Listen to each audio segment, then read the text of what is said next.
We are standing on the top of Ram's Head, and this is Cork Harbour you can see in front of us. That's the way to Cork, through that gap ahead there. And that's Spike Island in the middle over there. And coming into view now on the right hand side of the screen, well, that's where most of the big ships head for. That's an oil refinery. And if we continue to pan round, that's the way we came in. If I walk over the hill, this is the same view from the other side of the hill. And this is us starting to look out towards seaward. There's two channels that come in, one either side, Boyd, so there must be a little bit of an obstruction in the middle. And the both channels meet where it narrows up, and then you go your own way. Well, it's a very, very dull morning. Got a gentle breeze, which is nice. And this is goodbye from Crosshaven. South Marina, we're in Crosshaven. Well, motor on. Looks a right dull day. I hope there's a little bit of wind out there, something that we can use. Windy says we've got a little bit of favourable wind today. I mean by that, something other than a run, because that's all we seem to have done so far. We walked up there yesterday and over to the other side. It was a good walk. That's where we got the video clips from. But now we're not walking it. This is the patch where if you think Spike Island's on my port side now and the oil refinery's ahead of me. Well, we're about to start on our way out and we've got a little bit of wind on the nose. So I think it's a good time to actually get the mainsail out so that when we get round the corner, hopefully we can make use of whatever wind we've got. I'm sure everybody knows it's always easier to put the mainsail up when you're dead into the wind. Well, a little tug and we're not quite dead into the wind anymore. We've got a little bit of a bite on it. There's plenty of water at the moment, so I know that can's on the wrong side of me, but I know I've got a good depth underneath me. The buoyage is set for shipping really, not for small boats like Swallow, who can go a lot closer in than the ships would there. But the rocks are far enough away not to have to worry. Well, we get out and we feel the sea, and although there's not a lot of wind on the sea, there's enough to fill Swallow's sails just about. But there is a little bit of a swell left over from the wind yesterday. We can pass the boats at about 1/4 mile. At least we can see them a 1/4 mile, because in between 1/2 mile and 3/4 mile, they just fade away. Well, we're not supposed to have much tide with us at the moment, but we seem to be doing all right. We're making over 4 knots through the water, even if it is a little bit bumpy, and we can't seem to get into a nice solid groove at this moment in time. The sails are both pulling well, and we seem to be going quite close to windward for Swallow. It's about 60 degrees, but we're making a nice straight line, and we've got no leeway at this moment in time, which is good. Well, as we slide on by the first ship, I noticed there's another one coming out the fog a little bit further along. I haven't bothered switching my radar on to look for ships because all these ships are in an area designated to anchor here. So anchored ships don't normally form a problem. And I have got 1/4 to 1/2 mile of visibility, and that's quite good visibility, I think.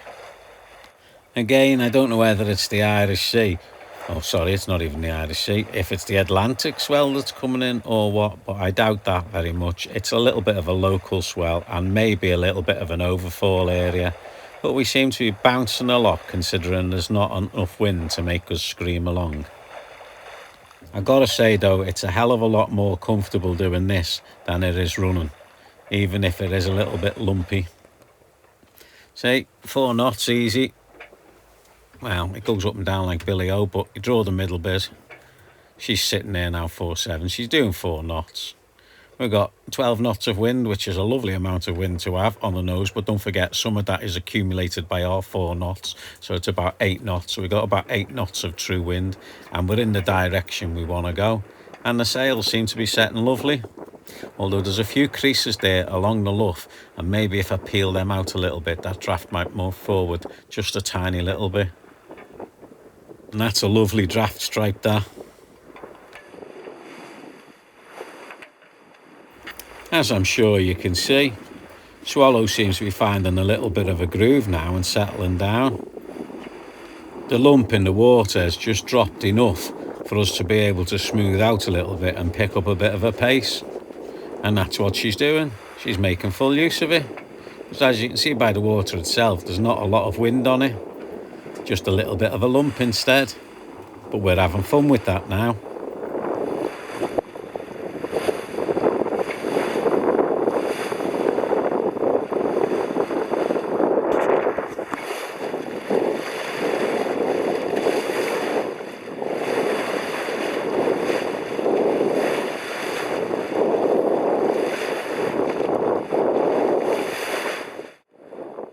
Everything's balanced out just nice at the moment.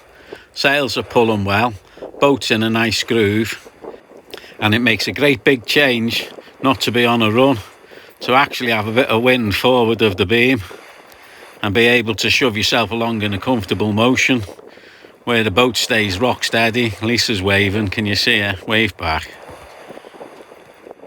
As we slide by yet another ship at anchor. There's been plenty of them sitting out here at the end of the day.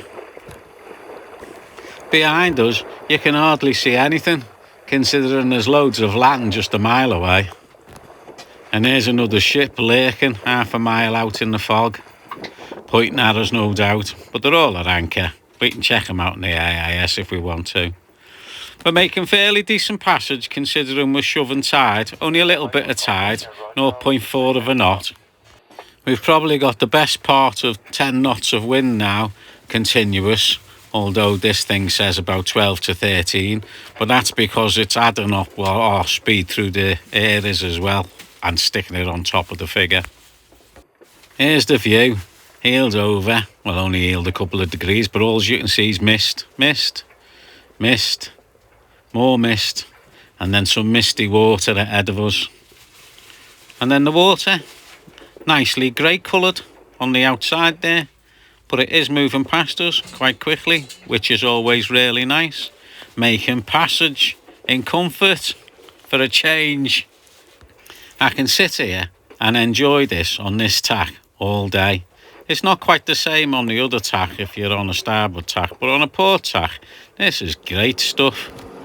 Don't you just hate it when you speak too soon? What happened to the wind and what happened to its direction? I'm not having any of that. We'll have to sit on this though and hope that the wind comes back round to where it was before and that the strength picks back up to a force 3, because if it sits behind us at a force 2, it's not going to be any use. Yeah, another headland to pass. Obviously we keep them in sight at the moment, but the waves are breaking quite big on them. Although there's not much wind or anything, the waves are coming off the swell. And as you can see, we can't get away from lee shores at all. You wouldn't want to anchor over there. Well, patience pays, wind's back and we're screaming along, and we haven't got a million miles to go now to our destination. And I say we're screaming along. I seen a 6.5 just before, which was pretty good.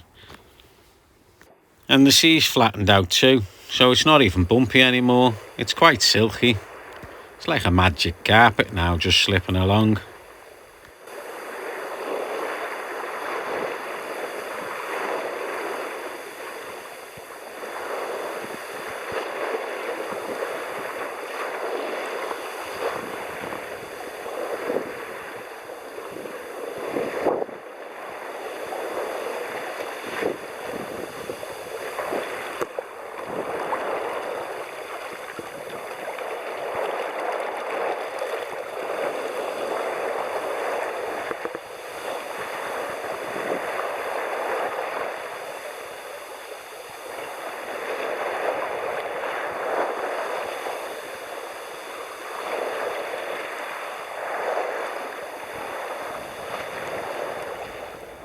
That little island there just coming into view. Oh, that's golden, that is.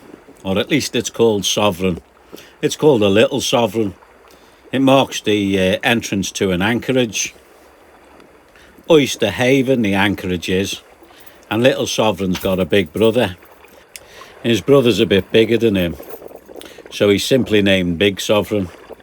Between the two of them, there's Big Sovereign and Little Sovereign, and if you pass between them, straight into that anchorage, to which, before the days of electronics, before they were here, and you were looking for an anchorage, that's Big Sovereign. So once you come across him and Little Sovereign, you had a fairly good fix to your known anchorage. In fact, islands that lie off like this and are easy to identify gives you the ability to make a dead reckoning on a chart quite easily. So they were a godsend to sailors gone by. Lisa, look, there's a huge sovereign in the water. Certainly mighty lumps of rock that go up to make them big sovereigns anyway. I don't know whether you call them as two big sovereigns because they're two big lumps. Plus they must have got the name from somewhere. If anybody knows, stick it on the comments. This is looking backwards. If we look forwards a little bit now, you can see a bit of an opening over there, but there's a cardinal marker there and another boat in the fog there going in. You go round the cardinal marker to go in to keep you safe from some shallows, called Bullman Rock, which lies just below the surface and is capable of whacking a few boats if there's a bit of a swell. And that constantly shore that we've had there with the waves breaking on it, that's got to change at some point in time, I'm sure. And we're more or less here now. This is us starting to enter into the river banding, which takes us into Kinsale. We jibed near the Cardinal Buoy, so the sails are on the other side. And as we're moving into a river, the waterfall's quite flat. There's not a lot of buoyage just as yet, but I believe there's 3 red cans in here to catch. We don't draw a lot, so I'm not paranoid about the depth yet, but I'll still follow the 3 red cans when we come to it. There's a boatyard ahead of us there, with a green can by it, and we got a red can coming up ahead of us. Every port and harbour we seem to go into has a bit of fortification for it. They've all had to protect themselves against somebody at some point in time. We've slowed up now, we're only doing about 3 knots. We've stuck the mainsail away and I'm getting the fenders out, ready for when we get to port. Lisa's just had a chat on the telephone with Kinsale Marina and they've said to bang ourselves up port out and he'll show us where we need to be when we get there. So then that's the plan. But we've got another red besides this one to catch on to, a little bit further down into the town area. Well, it goes in fairly straight and where about the main town is, the river sort of bends round to the port side and backs on itself and leaves the marina there on the what would be the swing out of the river. This is the second red can just coming up in front of us, and in the distance there, if I zoom in, I don't know whether you'll be able to spot it, it'll be the last red can. That'll be the one where you need to have your sails down to go into the marina. The marina's just there, or to drop your hook amongst all these other hooks and moorings and take your chances. Well, the chap in the marina, he were good enough to stand on the end of the finger and wave to us so we knew exactly which one we needed to be on. He'd already told us to set up port side, so the rest of it was quite easy. And in we came, and in we tied up, and here we'll be for a day or two while we sort ourselves out. Well, Lisa got the cottage pie out of the oven that she'd been cooking, and we waded into that. And then we went out for a drink with a couple of other sailors that you may know or may not know. And that'll be it from Kinsale until next time. So until then, you know, I've only got one thing left to say, and that's bon voyage.